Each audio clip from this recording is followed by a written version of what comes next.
terjadi di zaman Nabi SAW, pada peristiwa perang Uhud, pada peristiwa sehari-hari di rumah Rasulullah SAW, juga pada kisah nabi-nabi yang lain. Ada doa yang bunyinya Bismillahirrahmanirrahim. Ini juga mudah-mudahan jadi bahan evaluasi. Ini akhir tahun Masehi. Jadi doanya berbunyi Bismillahirrahmanirrahim. Rabbana la tuhlikna bima fa'alas sufaha'u minna. Rabbana la tuhlikna bima fa'alas sufaha'u minna. Ya Allah, jangan Engkau hancurkan kami, Engkau berikan kami kekalahan, kehancuran, kebinasaan, kegagalan lantaran perbuatan dosa, maksiat, kecerobohan yang dilakukan oleh orang-orang bodoh di antara kami. Al-Quran banyak menggunakan kalimat as-sufaha. As-sufaha artinya orang-orang yang saya ambil terjemahan Departemen Agama, dia terjemahkan orang-orang bodoh, bukan bodoh tidak punya ilmu. Jadi sufaha itu udah dibilangin kagak ngerti. Udah. Dan judul kajiannya saya kasih judul Ujian Hidup Bermasyarakat, Ujian Hidup Berjamaah. Bahwa hadirin rahimakumullah, manakala kita hidup bersama-sama, kan kadang-kadang ada aja tuh orang yang gak ngerti dibilangin, betul nggak hadirin? Kita kadang-kadang salah, kalah, gagal, mendapatkan musibah, kehancuran, keburukan, gara-gara perbuatan ceroboh, maksiat, kesalahan yang dilakukan oleh sebagian orang-orang bodoh di antara kita gitu. Udah dibilangin nggak ngerti juga gitu kan, akhirnya terjadilah musibah. Maka kita berdoa, Rabbana la tuhlikna bima fa'alas sufaha'u minna. Sebelum kita baca lihat ceritanya, sekedar untuk lebih kita ngantar ya. Kayak orang main bola hadirin. Kan main bola kerja tim ya. Strikernya harus bagus, yang jadi back juga bertahan harus bagus, yang jadi kiper juga harus jadi kiper yang benar begitu. Ini kadang-kadang sering terjadi blunder-blunder nih. Penyerang udah main cakep banget dah, betul nggak diri? Backnya udah menjaga gawang juga, menjaga pertahanan tuh udah bagus. Kiper yang main-main. Kiper kita nih, yang bukannya serius main bola, dia malah main HP aja begitu kan. Ini kiper nih. Kan kalau main bola ada istilah blunder ya. Nanti blunder bukan hanya dalam sepak bola, dalam dunia politik, bisnis, di organisasi, ormas, parpol, di beragam perusahaan gitu kan. Sering sekali terjadi kegagalan, bangkrut, rusak, rugi, kalah, gagal gara-gara sebagian orang ada yang dalam bahasa Al-Quran disebut dengan istilah sufaha. Belum lama ada musibah, kita turut berduka cita kecelakaan di Bintaro ya. Walaupun sampai hari ini masih terus dicari penyebabnya apaan gitu. Emang mungkin penyeberangan tuh rame banget gitu kan, atau mungkin nggak denger sirine kereta melewat, atau mungkin beragam alasan ya. Namun di lain tempat sering banget kita baca di koran, di televisi disampaikan, udah tahu kereta melewat, pengendara yang berusaha menyeberang walaupun udah ditutup pintu lintasan, ada nggak gitu? Ada nggak tuh? Kayaknya gua banget ini tuh. Gitu ya. Ini udah turun ting tong gitu kan. Ada nggak yang motor begini? Kayaknya gua banget gitu ya. Sangat bingung gitu kan. Begitu dia dikit motor nggak ada, dia lewat. Kita kan kadang lihat ya, yang Allah nih orang gitu ya. Kita doa dah, Rabbana la tuhlikna bima fa'alas sufaha'u minna.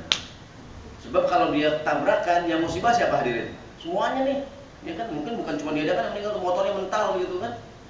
Artinya selalu saja di gerbong kita nih, di rombongan, di perusahaan, di organisasi, di masyarakat ya, ada saja orang-orang yang sufaha gitu kan, yang dibilangin nggak ngerti gitu. Kalau dari surat Al-Baqarah, ala innahum humus sufaha'u walakin la ya'lamun, walakin la yash'urun. Mereka adalah orang-orang bodoh tapi nggak tahu lagi, nggak nyadar gitu kan. Mereka nggak nyadar kalau, dan Allah menggunakan kalimat as-sufaha yang dalam terjemahan Departemen Agama diterjemahkan, mohon maaf, dengan istilah orang-orang bodoh. Udah dibilangin nggak ngerti, dia selalu bikin blunder gitu, bikin kesalahan. Dan sekarang nih bukan hanya dalam dunia, tadi sering kita dengar istilah blunder kalau orang main bola gitu kan. Ada nggak back bikin blunder tuh?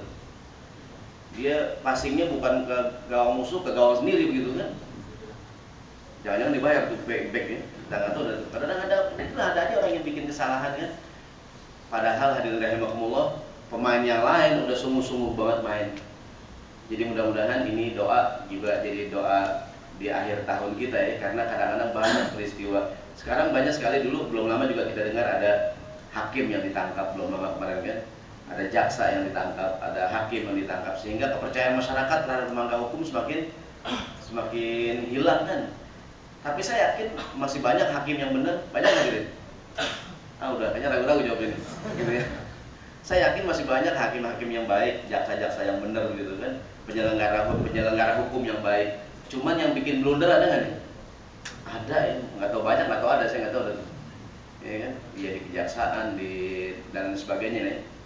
Sehingga setiap ada kejadian, ya Allah terjadi lagi gitu kan, ada hakim ditangkap, ada jaksa yang begini, ada mohon maaf penegak hukum yang begini kan, ada pejabat negara yang begini. Maka kita doa lah, Rabbana la tughliqna bima fa'ala as-sufaha'u minna. Ini doa bermula dari kisah Nabi Musa alaihissalam dalam surat Al-A'raf ayat 155. Ini ucapan Nabi Musa sebenarnya. Ketika Nabi Musa bertanya kepada Allah Subhanahu wa taala, Bismillahirrahmanirrahim, atuhlikuna bima fa'ala as-sufaha'u minna? Ya Allah, apakah engkau akan hancurkan kami lantaran kesalahan, kecerobohan yang dilakukan oleh orang-orang bodoh di antara kami?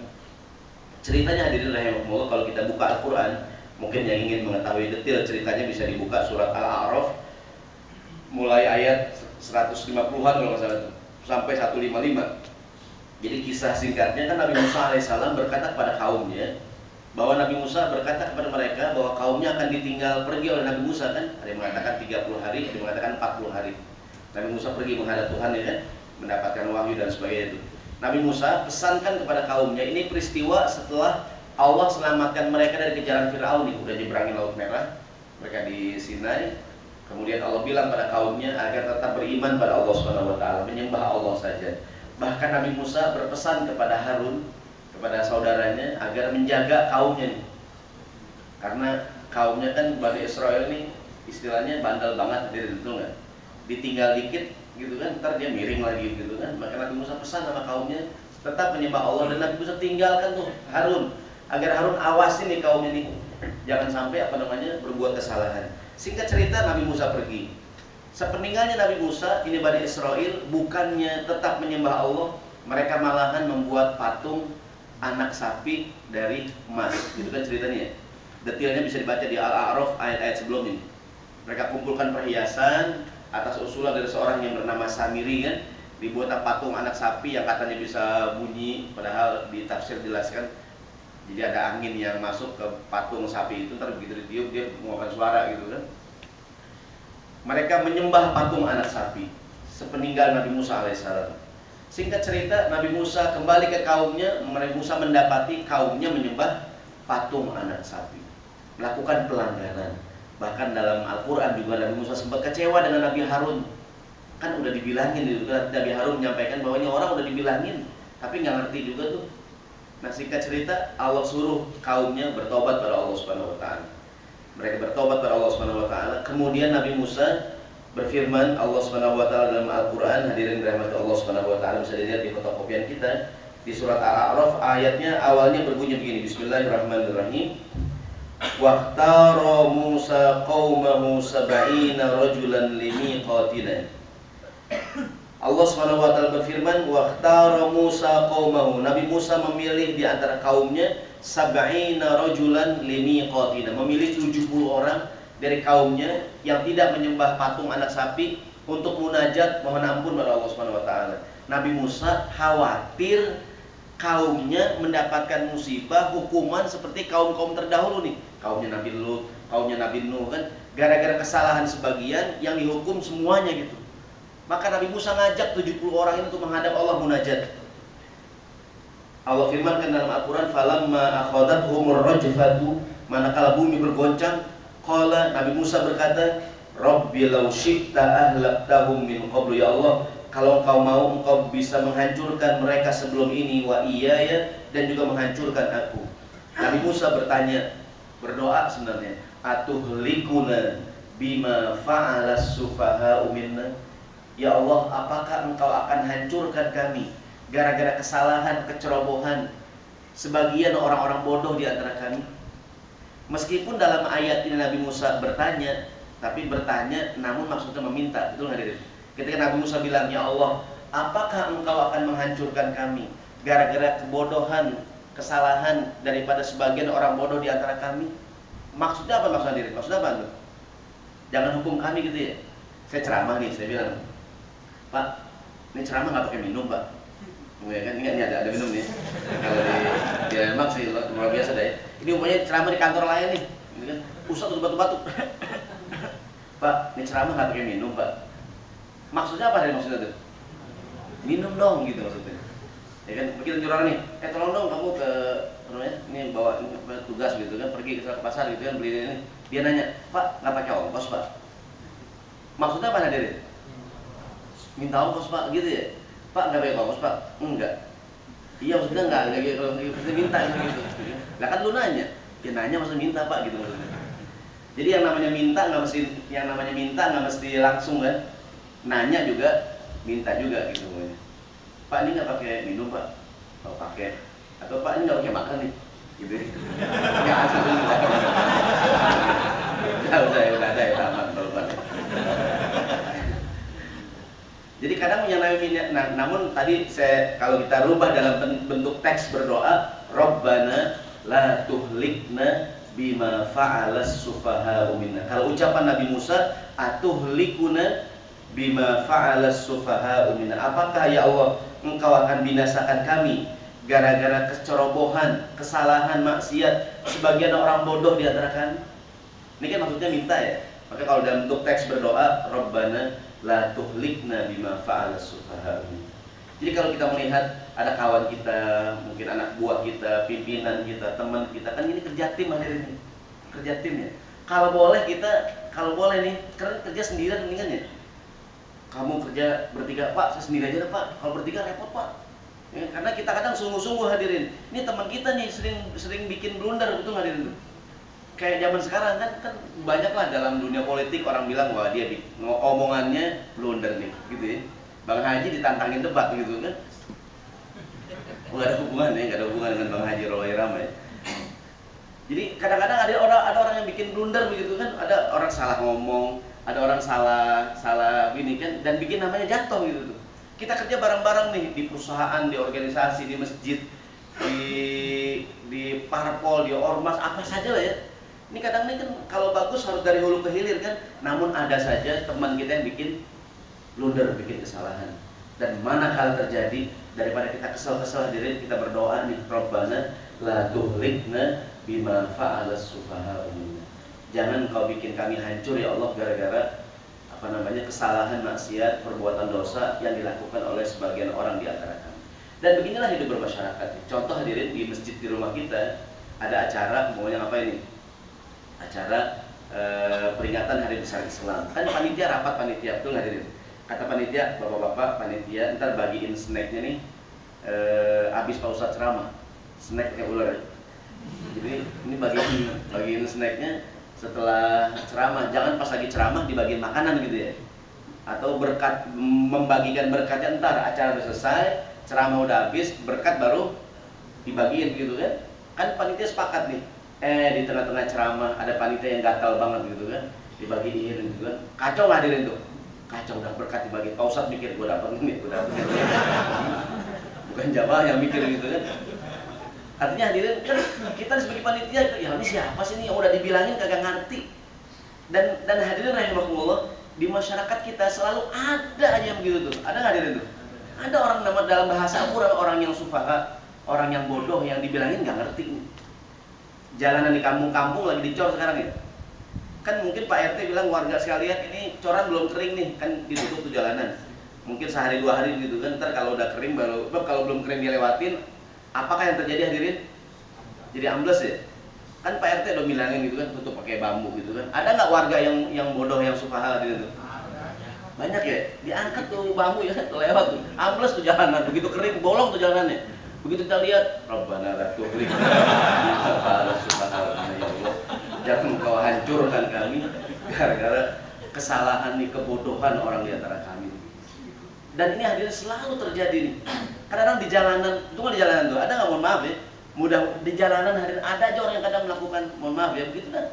Ini kan kita kadang gemes banget ya. Ya mudah-mudahan sih ya buat kita semua dah ya, buat saya juga kadang-kadang suka ngelanggar deh. Kadang-kadang lampu merah gitu ya, mungkin matahari panas terik begitu ya. Ada orang yang duduk di pohonan tuh, ya kan? Ini kan lampu merah gitu, dia duduk di pohonan gitu kan. Dia malas lewat matahari, takut kulitnya rusak gitu kan. Di belakang macet nggak tuh? Kita ngeliatin gemes hadirin tuh. Doa sama-sama, Rabbana la tuhlikna bima fa'ala sufaha'u, ya Allah. Jika dia berhenti depan tuh, ya kan? Udah itu kayak orang nggak salah lagi. Kenapa sih? Jalan gitu kan. Ini namanya hadirin rahimakumullah. Beginilah hidup bermasyarakat gitu. Kalau boleh milih, kita mendingan kerja sendirian ya. Kalau boleh milih, kita mendingan hidup sendirian kan. Tapi hidup nggak bisa begitu tuh. Saya yakin di perusahaan kan kita satu tim nih. Semoga tim kita solid, amin. Namun kadang-kadang ada nggak, ya mohon maaf ya, blunder yang dilakukan oleh teman satu tim kita nih, jadi gagal kita. Ya kan? Kita udah sungguh-sungguh banget gitu kan, acara jalan-jalan, yang di kampung sering terjadi begini nih. Ada majlis taklim atau masjid di rumah kita, pengen bikin acara jalan-jalan, betul nggak jadi? Karena mungkin pengen keluar kota, kata panitia, bapak-bapak ini kumpul jam 6 pagi ya, sebab kalau kalau jam 7 kita macet kan ya, Jakarta kalau pintu tol lagi tutup nih kan, 4 pintu tol gitu kan. Jam 6 lah berangkat. Begitu hari haknya hadirin, semua peserta udah di bis. Tinggal satu orang belum datang. Gitu kan. Ditungguin kan nih? Tungguin ya. Ini orang jam 6 seperempat sampai setengah 7 gitu kan. Jam 7 kurang seperempat baru datang. Sambil gua selamat ya? Ya Allah, ini orang gini banget ya. Udah selamat ya nih? Bukan belum selamat belum? Ini kan begitu, ya Allah kita doa dah Rabbana. Gimana ya Allah, mudah-mudahan jalan-jalan jadi, mudah-mudahan gitu. Begitu sampai di lokasi hadirin, kan katakanlah bapak-bapak, ibu-ibu, ntar kita kumpul jam berapa nih? Kita mau pulang nih ya, jam 3 dah ya. Karena kalau jam 4 macet nih hadirin. Macet ya, jam 3 dah kita udah sholat jamaah takdim gitu kan, zuhur asar dimajuin, sehingga begitu asar jam 3 kita pulang ke Jakarta. Begitu jam 3, ini peserta jalan-jalan kumpul nggak di bis tuh? Kumpul ya, berapa orang yang hadirin? Satu orang, dia juga orang gitu juga nih. Orang yang tadi pagi juga nih, yang brengsek banget gitu ya. Kita tinggalin dia pengurus masjid lagi gitu. Begitu dia datang, gua tamat deh. Udah gelap dah. Ini kadang-kadang hadirin berantakan semuanya tuh. Dan orang-orang, mohon maaf ya kalau saya mulai tidak kasar bahasanya. Kalau bahasa Al-Quran as-sufaha, orang-orang bodoh tuh. Ini kan. Dan banyak sekali rencana semua kita udah jujur banget, kita udah amanah banget, kita udah luar biasa gitu kan. Namun ada saja orang yang curang, yang korupsi, yang tidak tahan godaan, yang bikin blunder, yang bikin kesalahan, sehingga begitu dia bikin kesalahan, yang hancur semuanya. Jadi kalau itu terjadi, nanti Ustadz apa solusinya? Yang pertama, ya kita doa dengan doain. Sebagaimana Nabi Musa berkata, atuhlikuna bima fa'al sufaha'u minna. Apakah engkau akan binasakan kami ya Allah gara-gara kesalahan sebagian orang di antara kami? Ini doa juga hadirin mengandung makna optimis nih. Maksudnya jangan kita kemudian putus asa gitu. Wah udah kita habis dah. Maksudnya kita kadang-kadang kalah mungkin karena kompetitor kita kuat kan. Namun juga karena gara-gara problem internal ya. Kan kenapa kita timnas kalah gitu kan? Kita ngomongin timnas aja deh. Mungkin udahan musuhnya juga jago begitu kan, kita juga nggak begitu kan, blunder mulu gitu kan. Jadi nggak, sebagai penonton kita doa di rumah. Pertandingan terakhir kemarin gimana tuh? Ini ya, Rabbana la tuhlikna bima fa'ala sufaha'u minna. Hadirin rahimakumullah, ada cerita diriwayatkan oleh istri Nabi yang bernama Zainab binti Jahash. Ini hadis Bukhari Muslim. Satu hari Rasulullah SAW, kata Ummul Mukminin Ummul Hakam ya, Zainab binti Jahash, istri Nabi namanya Zainab binti Jahash. Ini Zainab sebelumnya pernah menikah dengan seorang laki-laki namanya Zaid bin Harithah. Zaid bin Harithah adalah anak angkatnya Nabi. Rasulullah tidak punya anak laki-laki yang hidup ya, semua anak laki-lakinya meninggal. Yang hidup perempuan semuanya. Maka beliau ambil Zaid bin Harithah sebagai anak angkat, dipanggilnya Zaid bin Muhammad. Zaid bin Muhammad. Turunlah larangan anak angkat nggak boleh dipanggil dengan bapak angkat ya, lalu dipanggil Zaid bin Harithah. Zaid menikah dengan Zainab binti Jahash. Kemudian singkat cerita dia bercerai. Kemudian Zainab binti Jahash menikah dengan Nabi SAW. Dijelaskan dalam tafsir mengapa Rasulullah menikah dengan Zainab binti Jahash. Di antara alasannya kan melaksanakan perintah Tuhan. Nabi disuruh oleh Allah menikah dengan Zainab. Ingin menjelaskan kepada masyarakat Arab bahwa mantan istri anak angkat boleh dinikahin. Kalau mantan istri anak kandung boleh nggak? Kita punya anak laki-laki nih, orang lain jangan kita deh, orang lain nih, atau bapak-bapak deh, bapak-bapak nih. Kan kalau kita saya juga ya, atau orang lain deh, dia punya anak laki gitu kan, anak lakinya punya istri, bercerai dengan istrinya, boleh nggak mertuanya nikah dengan mantan menantunya nih? Udah Neng, kalau nggak mana saya masih juga boleh Neng, nggak kalah Neng gitu kan.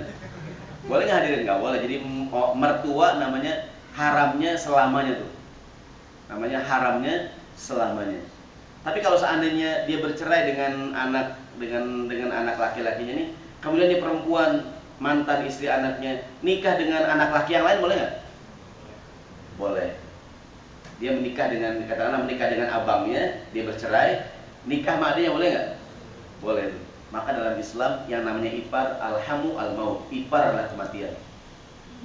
Ada nggak adik ipar demen sama abang ipar? Banyak ya, banyak sini ya. Begitu kenalan. Ya adik ipar gue cakep banget. Mungkin ya, dan banyak terjadi begitu tuh. Maka kata Nabi, alhamu al-maut, ipar adalah kematian. Rasulullah menikah dengan Zainab binti Jahash ingin menjelaskan bahwa mantan istri anak angkat adalah bukan siapa-siapa gitu, orang lain. Boleh nggak menikah dengan dia? Boleh. Sama dengan, mohon maaf, ada bapak-bapak dia ngambil anak angkat perempuan jadi anak angkat dia. Begitu udah gede, perawan, 20 tahun, cakep. Boleh nggak dinikahin? Boleh nggak hadirin? Boleh. Paling yang nggak bilang boleh istrinya doang kan. Enak banget kamu mas, emang dasar laki-laki gitu ya. Ya takdir gimana deh? Kita lain. Jangan nolong anak yatim. Maka Nabi menikah dengan Zainab itu ingin menjelaskan bahwa anak angkat itu bukan siapa-siapa. Bekas istrinya boleh nggak dinikahin? Boleh. Maka beliau diperintahkan Allah menikah dengan Zainab binti Jahash. Ini ceritanya hubungan dengan bab yang sedang kita bicarakan mengenai ujian hidup bermasyarakat. Rasulullah masuk ke rumah, kata Nabi, beliau masuk dalam keadaan dakhala alaiha faza'an, masuk dalam keadaan kalimat faza'an, Nabi seperti orang ketakutan. Nabi orang ketakutan. Sambil beliau berkata, wailun la ilaha illallah, wailun lil arab min syarrin qad iqtarab. Kata Nabi, tidak ada Tuhan selain Allah. Bahaya buat orang Arab nih, atas keburukan yang dikit lagi datang. Kata Nabi, futihal yauma min radmi ya'juj wa ma'juj mithla hadhihi. Kan di antara tanda datangnya hari kiamat, ntar ada Dajjal gitu kan. Ada yang namanya makhluk Ya'juj dan Ma'juj. Detailnya bagaimana? Wallahu a'lam. Kata Nabi, tabir atau pintu tempat keluarnya Ya'juj dan Ma'juj udah keluar seperti ini, udah kebuka. Nabi sambil menyatukan jari telunjuk dengan jari jempol begini. Ya'juj dan Ma'juj, tabirnya udah kebuka segini. Ini kan pembukaan satu, mungkin kalau gitu. Pembuka berapa sekatus gitu kan. Ada pembukaan gitu kan. Sehingga Nabi mengatakan bahwa waduh ini binasa orang Arab, kita binasa ini. Ya'juj dan Ma'juj udah kebuka tabirnya. Zainab kemudian dengan heran-heran berkata, ya Rasulullah, beliau berkata kepada Rasulullah SAW, kata Zainab, anuhliku wa finas salihun. Wahai Nabi, anuhliku wa finas salihun. Apakah kita akan binasa padahal masih banyak orang soleh di antara kita? Kan masih banyak orang yang baik kan? Kan masih ada orang yang baik. Anuhliku wa finas salihun. Qala, kata Nabi, na'am, ya kita akan binasa idza kathural khabath. Kalau yang buruk-buruk semakin banyak. Ya Rasulullah, kan masih banyak orang yang baik. Iya, kita binasa juga kalau keburukan semakin banyak. Hubungan dengan babnya, kewajiban kita mencegah orang daripada berbuat buruk. Kayak tadi ada orang yang mungkin pintu perlintasan kereta api gitu kan, ada kawan kita yang curang, Pak jangan curang Pak, lah curang, yang curang saya, ya kan, tangan saya, masalah buat lo, masalah Pak, kalau perusahaan bangkrut semuanya Pak dia berhenti nih, gitu ya. Kan kalau dia bikin kecurangan hadirin, perusahaan bangkrut, yang rugi siapa hadirin? Semuanya tuh, ya kan? Namanya nih, apa namanya? Kita hidup bermasyarakat ya, teman tetangga kita main korek api nih anaknya kan, jas gitu kan. Kan sekarang orang tua, saya nggak tahu teori dari mana tuh ya, anak jangan dilarang-larang katanya, jangan bilang tidak, biar dia eksplorasi, gitu. Biar tuh anak eksplorasi, gitu. Anak yang korek kagak dilarang gitu kan, Pak anaknya kebakaran, biar saya boleh bilang tidak, tadi dia mati tuh, bilang dia otaknya mati. Cuma kalau kebakaran Pak, biarin. Pernah hadirin ada tamu ke rumah kita, bawa anaknya nggak bisa diem, ibunya bapaknya diem aja tuh. Ya tuh anak harus ngomong hari sini gitu kan. Karena lagi kalau ini bapaknya diem aja ya. Pak, anaknya tolong bilangin Pak, oh jangan Ustaz. Anak saya eksplorasi Ustaz. Di rumah kita ada lemari dibuang-buang. Kita takut rubuh ya. Ini bapak nih menganut prinsip anak jangan dilarang-larang katanya. Padahal dalam Al-Quran ngelarang anak boleh nggak diri? Boleh itu. Luqman berkata ya bunayya la tusyrik billah. Kan Luqman Al-Hakim kan? Nah, kalau Luqman itu.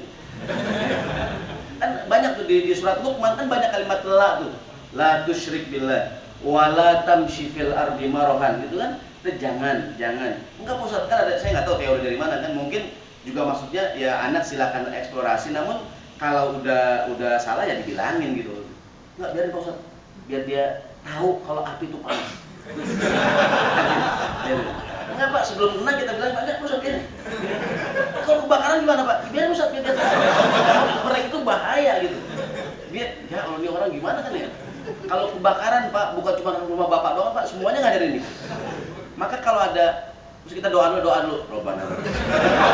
Pak, ya Allah, orang bodoh ada aja gitu ya. Ya doa. Dia nanya, doa apaan Pak? Enggak ini.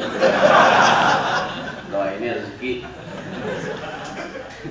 Karena hadirin, kadang-kadang hadirin mohon maaf ya, ini bahasa Al-Quran nih. Orang yang sufaha ada nggak di mana-mana tuh? Di mana-mana ya kan? Ini kelompok sufaha nih, orang yang bodoh gitu kan. Kan kita pengen sukses, kita pengen senang, kita pengen negara kita maju. Kita pengen negara kita maju kayak negara orang lain. Mungkin bapak-bapak mohon maaf yang pernah mungkin keluar negeri, melihat negeri orang yang maju, negara orang yang tertib, negara orang yang mungkin kita pengen hadirin. Pengen ya. Cuman ada aja tuh orang-orang yang sufaha gitu kan. Orang-orang yang nggak bisa dibilangin tuh. Ya sambil kita berdoa, mudah-mudahan Allah berikan, tidak memberikan musibah kepada kita nih. Jadi kata Rasulullah SAW kepada Zainab, "Na'am idza kathurul khabath." Kalau seandainya keburukan semakin banyak, maka kita juga kena musibah. Kita akan binasa. Maka pelajaran yang kedua, selain kita berdoa, kita berusaha merubah kemungkaran, menegur. Ada cerita tentang ini hadis populer dengan sebutan namanya hadis Safinatul Mujtama, perahu masyarakat nih, dari Nu'man bin Bashir radhiyallahu anhu. Rasulullah bersabda, kata Nabi, "Matsalul qaimi fi hududillahi wal waqi'u fiha kamatsali qaumin istahamu 'ala safinah." Perumpamaan orang yang ingin menegakkan hukum di hadapan orang yang harus ditegakkan hukum atas dia, bagaikan satu kaum yang berkongsi naik kapal yang besar. Kapalnya besar, penumpangnya banyak, ada yang di atas, ada yang di bawah.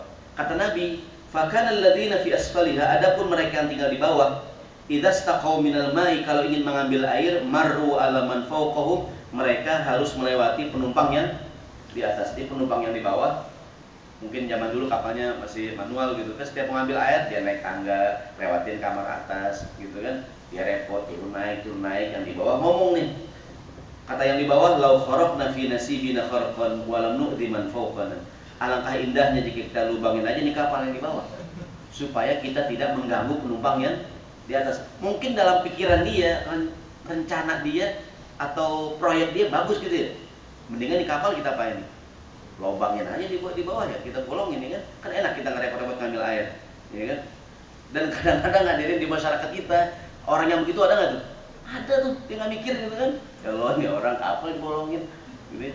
Orang yang bertindak kayak kita kadang-kadang mungkin bapak-bapak yang pernah suka perjalanan jauh naik kereta berjam-jam gitu kan, atau naik bis malam gitu kan ada waktu istirahat kadang-kadang ya. Mungkin kalau naik kereta ada waktunya makan, waktu istirahat itu kan, mungkin malam nih kan, waktunya penumpang tidur kan. Ada nggak penumpang yang berisik banget tadi itu? Yang di gerbong gaduh ada nggak tuh? Semua penumpang tidur nyanyi gitu kan, Umi, itu berangkat sendirian gitu kan. Oh ini orang sudah turunin juga nih. Ada aja penumpang-penumpang yang bodoh gitu ya, yang sufaha ya, yang nggak ngerti itu, nggak ngerti aturan. Mungkin yang di pesawat, di bis, di apa namanya, kemarin ada berita tuh martil di, kan ada Kopaja sama Jalur Busway nih. Itu ada banyak martil yang hilang tuh. Martil buat mecahin kaca kalau seandainya ada kecelakaan kan. Kayak waktu kereta di Bintaro mana kan banyak ibu-ibu yang berusaha mecahin kaca, cuman nggak menemukan apa namanya martilnya ya. Sehingga saya baca di koran apa gitu kan, banyak juga di bis-bis, saya nggak tahu kalau busway. Jadi ada bis Kopaja yang masuk Jalur Busway kan ada martilnya harusnya tuh. Itu ada penumpang yang nyangkain souvenir tuh. Wah souvenir gitu. Ada juga orang yang bodoh gitu kan, souvenir deh. Lumayan di rumah buat ketok paku. Doa ada kita, Rabbana la tuzigh qulubana ya Allah, ini orang bodoh ada aja gitu ya. Dan ini terjadi hadirin tuh kadang-kadang. Betul nggak tuh? Ada salah satu masjid jadi di masjidnya bagus gitu kan, karena WC-nya supaya nggak bau gitu kan, dikasih kamper yang gede-gede tuh, kamper ya yang gede-gede tuh supaya nggak bau kan. Kok nggak lagi Pak? Pada hilang Pak Ustad? Pada hilang gitu ya. Saya nggak tahu orang ngambilin juga katanya buat souvenir kali, aneh banget ya. Itu kadang-kadang ada aja kadang-kadang ya. Kadang orang kita rombongan nih makan di restoran gitu kan. Ada teman kita nih, dia cangkir, sendok gitu. Dimasukin tas, ya Allah Pak, Rabbana la tuzigh. Kan kita malu rame-rame Pak gitu ya. Bukan Bapak doang yang malu Pak kalau tahu kan. Begitu masuk detektor kan, tit apaan gitu kan, bawa senjata apa enggak, sendok untuk hadir gitu kan. Udah malu Pak rame-rame. Ini Rabbana la tuzigh bima fa'ala sufaha'u minna. Orang bodoh ada aja ya.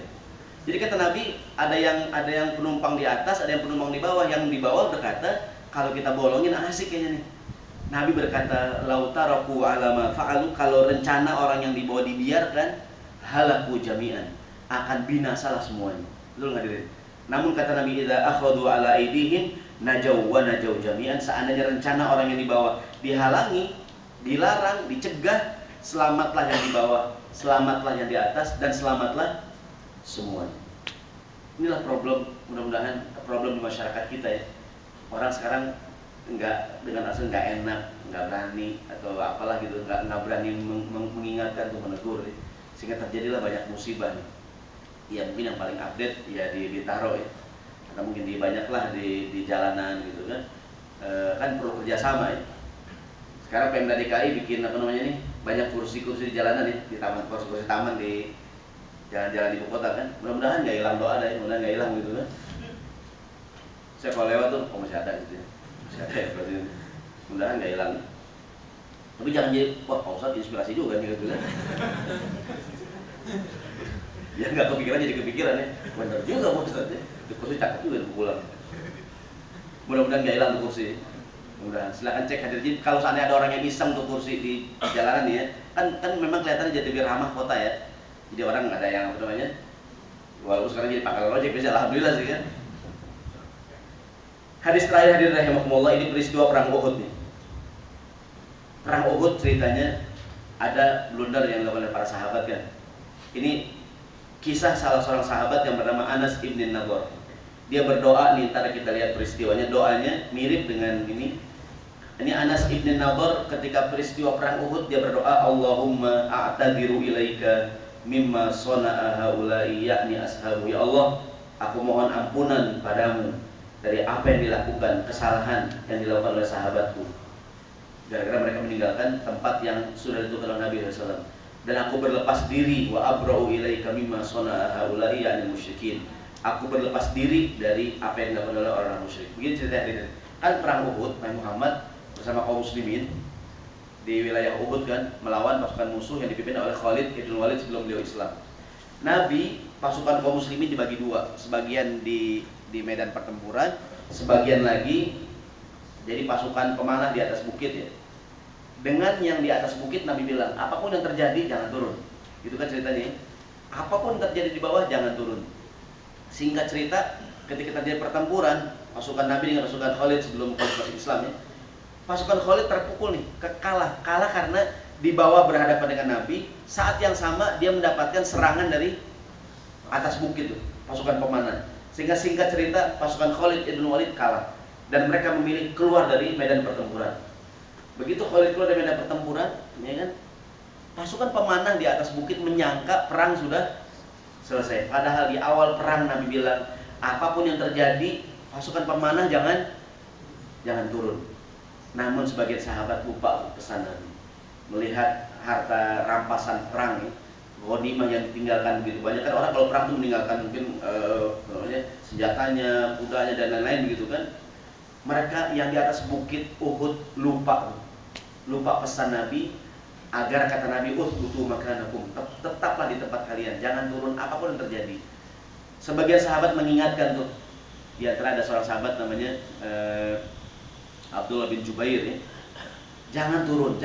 Pesan Nabi jangan turun. Namun mayoritas sebagian besar sahabat waktu itu turun dari bukit pemanah. Kalau kita umroh atau haji di Lereng Uhud ada gambarnya kan, gambar panoramanya. Sehingga begitu pasukan itu turun, Khalid ngelihat tuh pasukan musuh tuh.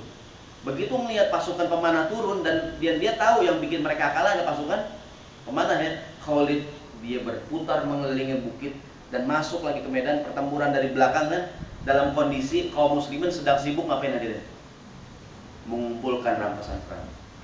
Sehingga datanglah pasukan Khalid, dia masuk ke medan pertempuran, kocar-kacirlah kaum muslimin, berantakan semuanya. Sampai ada isu yang beredar, Nabi Muhammad telah meninggal dunia. Sahabat semakin berantakan, semakin kocar-kacir. Nah, di tengah berkecamuknya kekacauan ini, saya pindah sedikit. Ada seorang sahabat namanya Anas ibn Nadhr. Dia ini adalah pamannya Anas bin Malik. Jadi ada sahabat namanya Anas bin Malik, punya paman namanya Anas ibn Nadhr. Tidak ada hubungan dengan Anas kita, ya. Ini Anas bin Malik cerita, pamanku Anas ibn Nadhr waktu perang Badar dia nggak hadir. Dia bilang, Anas ibn Nadhr, pamannya Anas, ya Rasulullah, seandainya aku waktu perang Badar nggak ikut, aku gaib. Seandainya Allah memberikan padaku rezeki kesempatan ikut dalam perang yang berikutnya, engkau akan lihat kesungguhan aku dalam berjuang. Singkat cerita, kata Anas bin Malik, waktu peristiwa perang Uhud, perang Uhud setelah perang Badar, begitu melihat falama in kasyafal muslimun, kaum muslimin kocar-kacir tadi itu, Anas ibn Nadhr dia maju ke medan pertempuran sambil membaca doa ini. Dia tahu ada blunder, kesalahan yang dilakukan oleh sebagian sahabat ini. Dia berdoa, Allahumma a'tadiru ilaika mimma sona'a haulai. Ya Allah, aku mohon maaf kepada kamu, mohon ampunan atas kesalahan yang dilakukan oleh sebagian sahabatku. Wa a'tadiru ilaika wa abra'u ilaika, dan aku berlepas diri ya Allah mimma sona'a haulai, aku berlepas diri daripada yang dilakukan oleh orang-orang musyrik manakala mereka memerangi Rasulullah SAW. Jadi ibarat musuhnya sangat kuat menyerang kita, problem internalnya hadirin, ada kesalahan yang dilakukan dalam barisan kita di kaum muslimin, sehingga muncullah kesalahan. Dan ini kadang-kadang terjadi pada kita. Maka mudah-mudahan doa ini hadirin rahimakumullah jadi amalan kita, ya. Kalau 2 minggu kemarin saya omongin kesal-kesal, kita ucapkan a'udzubillahi minasyaitonirrajim, kan, dijauhkan dari gangguan setan, ya. Ini kalau dalam kondisi kita kadang, ya Allah, ada kawan kita yang blunder nih, yang dia bikin kesalahan, dia bikin kecerobohan, dia bikin perbuatan dosa, yang kalau musibah datang semuanya kena nih. Kita berdoa, Rabbana la tuhlikna bima fa'alas sufaha'u minna. Ya Allah, janganlah kau berikan pada kami kehancuran, kekalahan, kebinasaan gara-gara tindakan orang-orang bodoh di antara kami. Wallahu a'lam bishawab. Mudah-mudahan yang disampaikan berguna, dan semoga hadirin kita, mohon maaf ya, tidak termasuk orang-orang yang sufaha, ya. Artinya kalau udah ada peraturan, janganlah, gitu kan? Karena begitu peraturan dilanggar, yang kena musibah siapa hadirin? Semuanya nih, ibarat perusahaan, kalau yang satu curang yang rugi semuanya. Gara-gara orang buang sampah di kali, kan, walaupun Pemda udah bilang yang buang sampah denda 500.000, gitu kan, tetap aja orang buang sampah, gitu kan, tetap aja banjir, ya. Jadi mudah-mudahan dari yang katakanlah pemerintah juga berusaha keras, kita juga masyarakat juga berusaha, ya, kerjasama, ya. Dan kalau ada orang yang mungkin berbuat kecerobohan, Selain kita mengingatkan, kita doa Rabbana la tuhlikna bima fa'ala sufaha'u minna wallahu a'lam bis-shawab. Ada yang mau bertanya tidak atau menyampaikan sesuatu? Ada yang punya pengalaman? Cukup ya, mudah-mudahan ada hikmahnya. Insyaallah kita akan berjumpa lagi setahun yang akan datang, insyaallah. Tahun 2014 sudah panjang umur. Sekian, subhanakallahumma wa bihamdika asyhadu an la ilaha illa anta astaghfiruka wa atubu ilaik. Lebih kurang yang saya mohon dimaafkan. Sekian, assalamualaikum warahmatullahi wabarakatuh.